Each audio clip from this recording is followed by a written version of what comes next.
There are 3 stages in life. The first, when you're young and want to be like your parents. The second, when you get older and discover that you'd rather be nothing like them instead. And the third, when you finally get old enough to realize that, despite all your hard work in phase 2, you've still developed all your parents' traits. And it was only while online shopping for a blonde wig a few weeks ago that I became aware that I had definitively moved past stage 2 and into the terminal phase of my character arc. But for you to understand that, I'll have to back up a little bit to my late elementary school years when my dad got into a feud with our neighbors for reasons that are too dull to explain in this format. Long story short, both sides had at least some logic on their side, but while the neighbors aired their grievances in the community association, my dad chose violence. He began to mow the lawn in nothing but his tidy whities and blast Harry Belafonte at all hours on the outdoor speakers that he had installed on the porch. He also spent family dinners imagining ever-escalating plots of revenge, the more absurd the better. At one point, he seriously considered turning our 7 acres into a pig farm so he could install industrial blowers on the property line and overwhelm the neighbors into submission with the stench.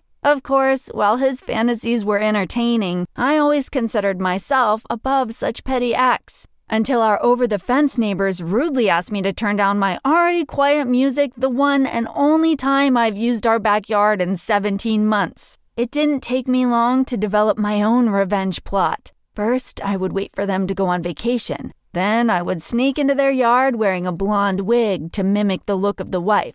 Once there, I would throw stones at the local crows while my husband, on our side of the fence, won over those same crows with freshly cooked breakfast sausage. Crows have notoriously long memories for both those who do them harm and those who treat them well, after all, although they don't recognize people very well beyond basic traits. So theoretically, a wig is all I would need to get them to dislike the neighbors just as much as I do, and hopefully fill their whole yard with hot liquid poop. In that way, just like my father taught me, the crows can teach their children and their children's children to hold the world's most ridiculous grudge. And if that doesn't work, I guess I can always fall back on the whole mowing the lawn in my underwear trick.